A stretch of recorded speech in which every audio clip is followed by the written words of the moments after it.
selamat datang di podcast Aksi Nyata dari Kamu Untuk Indonesia bersama Laras Tahira lagi nih, balik lagi kita di episode yang satu ini ya. Salam Aksi Nyata dari Kamu Untuk Indonesia, buat kamu Sobat Aksi Nyata yang mau menyaksikan podcast ini bisa nonton di beberapa platform. Jadi kamu bisa nontonin di Instagram, Twitter, kemudian di website, di YouTube juga bisa. Semuanya sama akunnya di @partaiperindo. Terus kamu juga bisa nontonin di inews.id, di okezone.com, kemudian Sindonews juga bisa ya. Pokoknya tinggal pilih aja mau platform yang mana, oke? Dan untuk sore hari ini kita akan mempunyai tema yang menarik pastinya mengenai percepatan pembangunan pasca pemekaran Kabupaten Bogor Timur.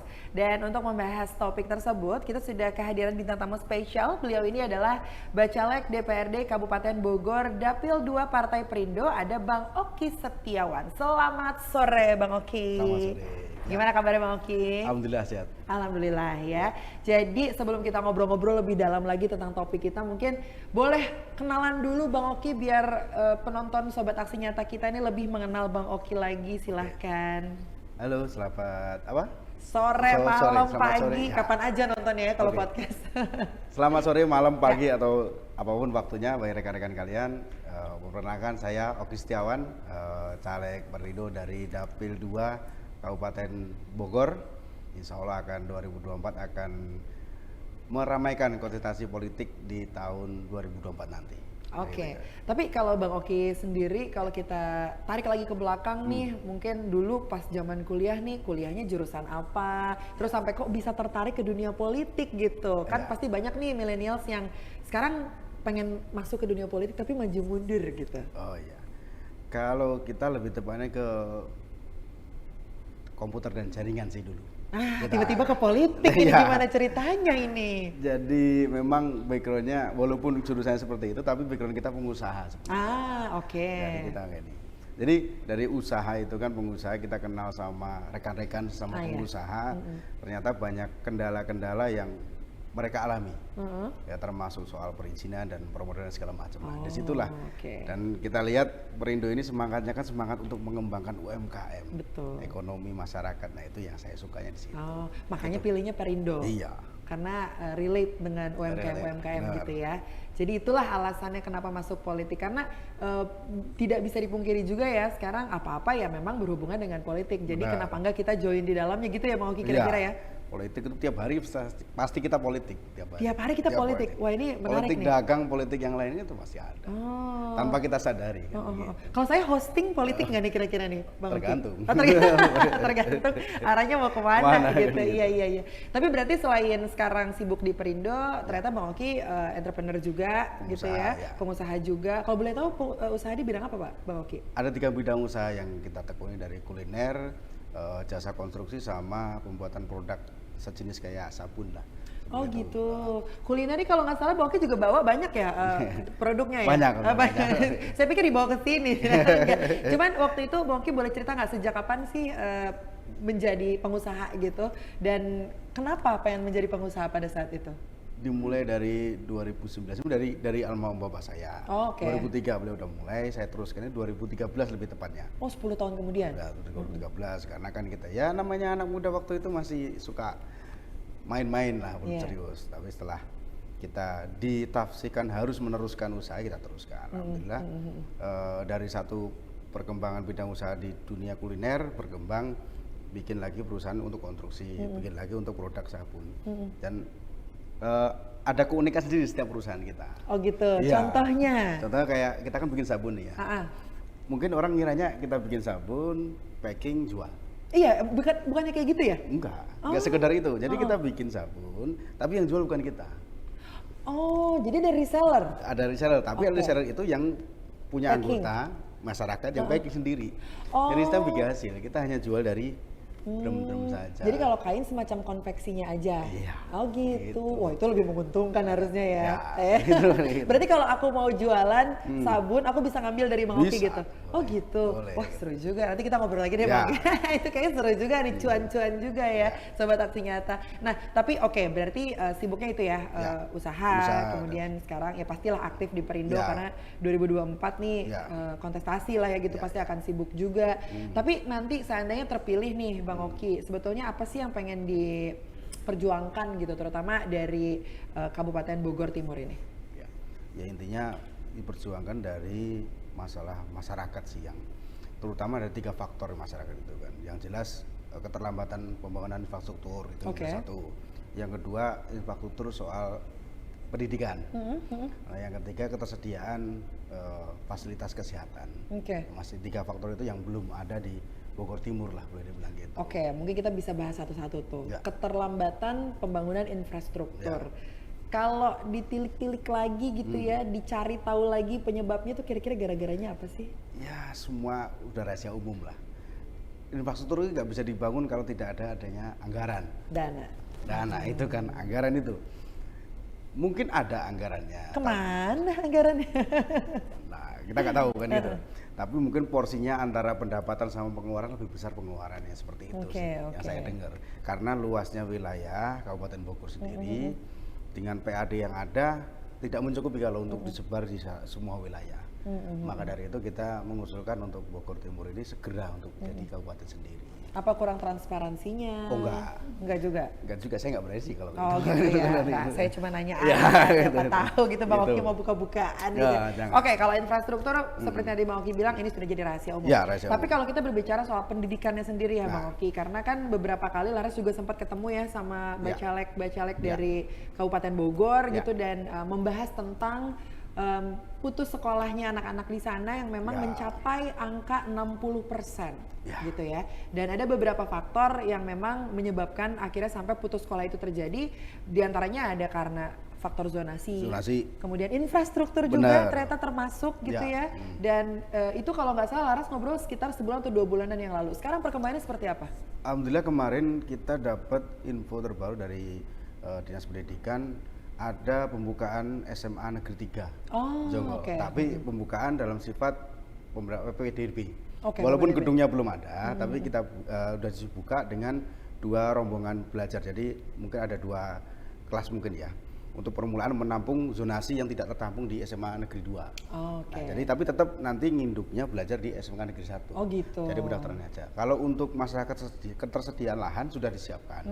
Tinggal dari Dinas Pendidikannya kapan untuk memulai running pembangunan gedung tersebut. Alhamdulillah itu. Tapi pun itu bukannya selesai di situ saja. Masih banyak yang daerah di ujung-ujung seperti pelosok lah ya. Pelosok, terutama sekolah-sekolah negeri. Sekolah negeri itu masih terbatas, sangat-sangat terbatas gitu loh. Maksudnya kita kan kalau ada sekolah negeri yang penyebarannya itu rata dan bisa dengan sistem zonasi masuk semua, lebih masyarakat untuk kegiatan belajar mengajar lebih semangat. Betul.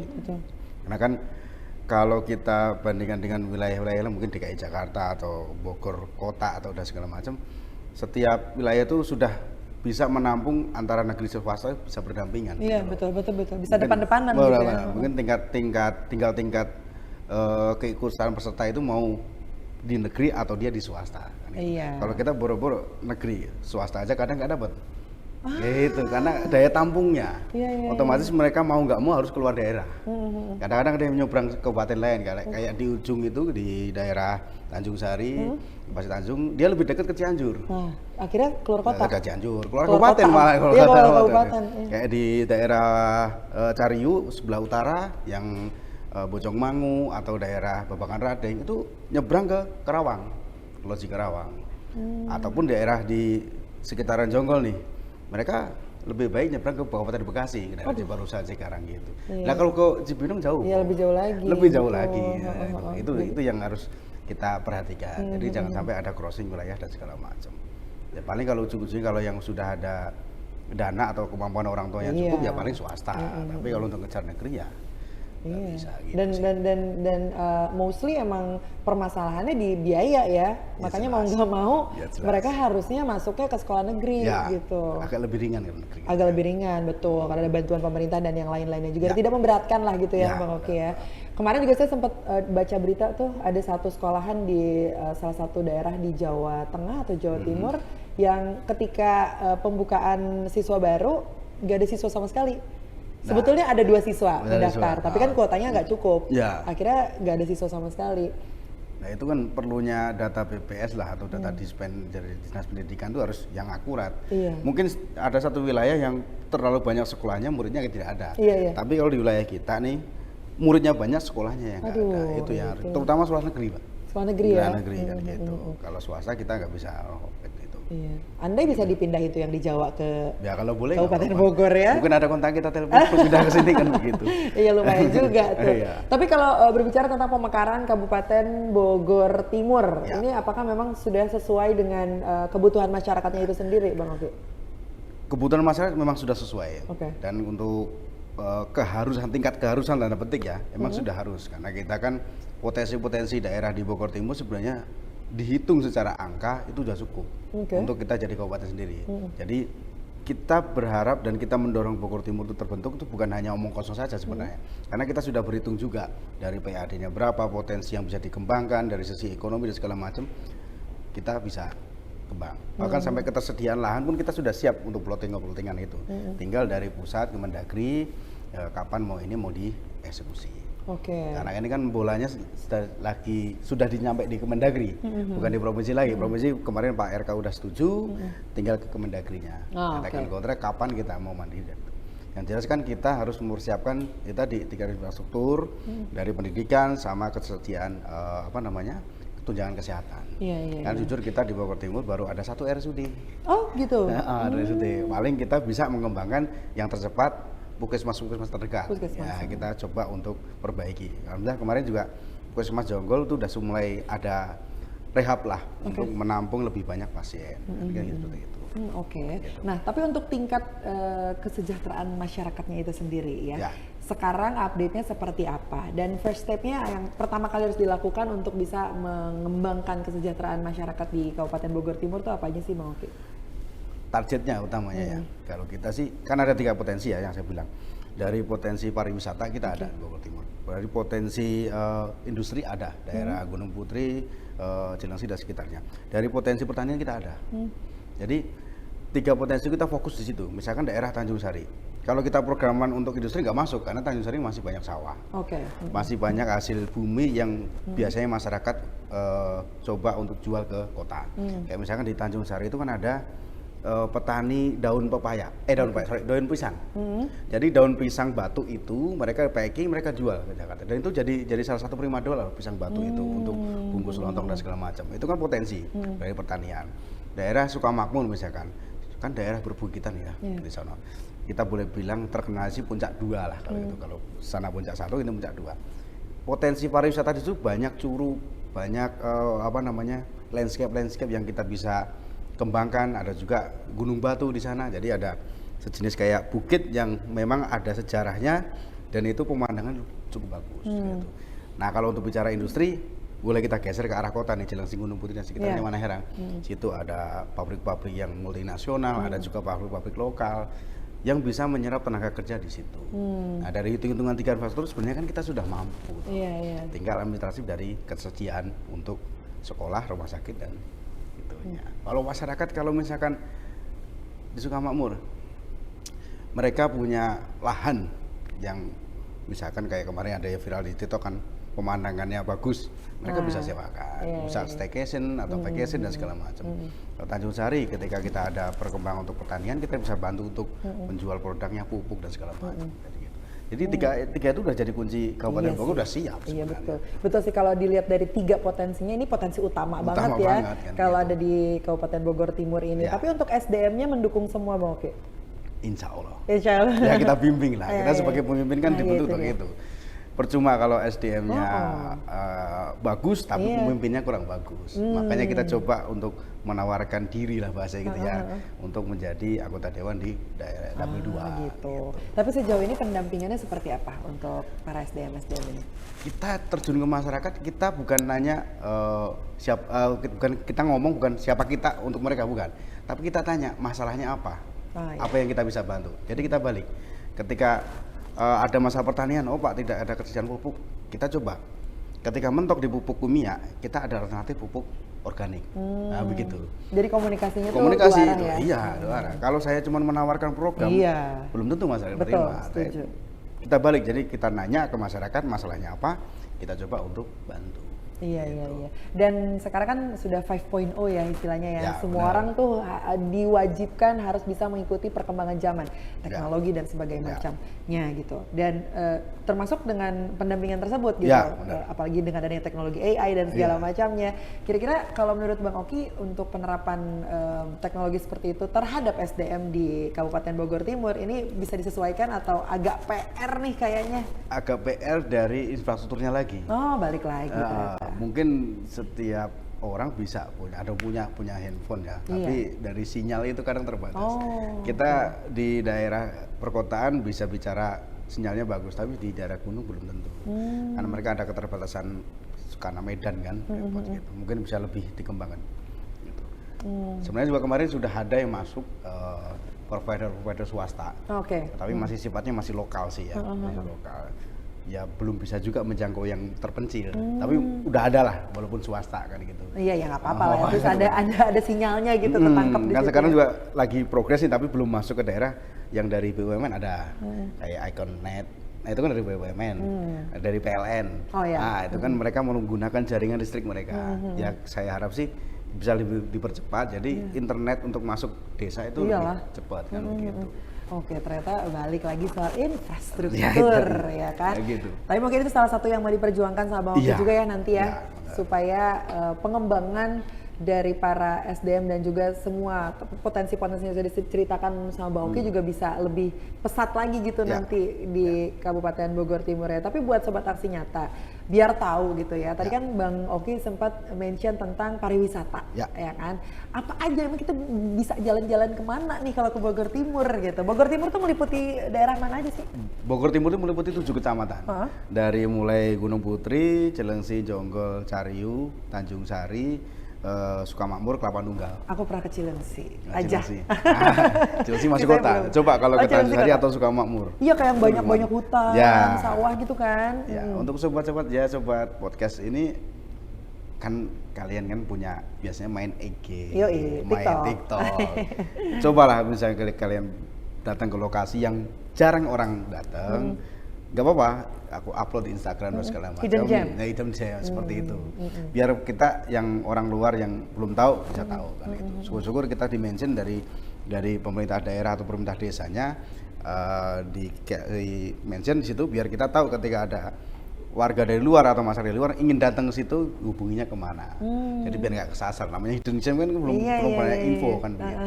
Paling itu sih untuk. Tapi masih banyak tempat-tempat yang belum dijelajah orang banyak. Banyak. Oh gitu. Wah jadi menarik ini. Banyak gitu. Ini banyak ya pasti ya. Curug, goa. Oh goa. Ada sumber air, ada yang masih asli ada. Terus kayak vegetasi yang tanaman-tanaman yang dalam tanda kutip langka ada juga. Oh gitu, wah seru banget ya. Harus masuk ke dalamnya. Iya. Tapi mungkin kalau Gen Z atau milenial sih biasanya tinggal search aja ya. Searching. Pariwisata Bogor Timur gitu. Ntar biasanya dia udah keluar sendiri itu. Udah langsung dibikinin video sama konten kreator gitu ya. Jadi kalau penasaran buat jalan-jalan ke Bogor Timur ya silahkan lah kamu jalan-jalan ke sana gitu ya. Terakhir dong Bang Oki untuk millennials dan juga Gen Z gitu ya, pesan-pesannya seperti apa atau mungkin terkait dengan Bogor Timur seperti apa, silahkan. Ya, untuk rekan-rekan Gen Z tetap semangat dan juga gunakan teknologi 4.0 dengan positif, maksimal dan bertanggung jawab. Jadi masa depan negara kita bukan di orang tua kita, tapi di kita. Tinggal kita sekarang untuk 5 tahun ke depan lagi mau bagaimana. Pilihlah pemimpin yang sesuai dengan keinginan kalian dan bisa mewakili kalian di kepemerintahan, mungkin seperti itu. Betul sekali, dan tentunya ini berkaitan dengan Partai Perindo yang bergerak dengan aksi nyata dari Kamu Untuk Indonesia, juga relate dengan movement yang dijalankan, produktif, solutif, modern, bersih berintegritas, peduli dan juga turun tangan untuk Indonesia sejahtera. Jadi Sobat Aksi Nyata yang mau gabung sama Partai Perindo seperti Bang Oki, bisa langsung di-download aja ya aplikasinya Partai Perindo, atau bisa langsung masuk ke websitenya di www.partaiperindo.com. Kalau mau simpel, tinggal scan aja barcode remote yang tersedia di layar ini. Jreng, jreng, jreng ya. Kalau begitu terima kasih Bang Oki yang sudah ngobrol-ngobrol. Semoga bisa memberikan banyak insight untuk milenial dan juga Gen Z yang menyaksikan podcast kali ini. Dan terima kasih juga untuk Partai Perindo yang selalu bergerak dengan aksi nyata. Semoga Partai Perindo semakin sukses dan juga maju terus untuk Indonesia sejahtera. Salam aksi nyata dari kamu untuk Indonesia. Laras Tahira pamit undur diri dulu. Iya, kita ketemu lagi di episode selanjutnya. Bye-bye. Marilah seluruh rakyat Indonesia, arahkan pandanganmu ke depan. Raihlah mimpimu bagi nusa bangsa, satukan tekad untuk masa depan. Pantang menyerah, itulah pedomanmu. Hentaskan kemiskinan cita-citamu, rintangan tak menggentarkan dirimu. Indonesia maju, sejahtera tujuanmu, nyalakan api semangat perjuangan. Dengungkan gema, nyatakan persatuan oleh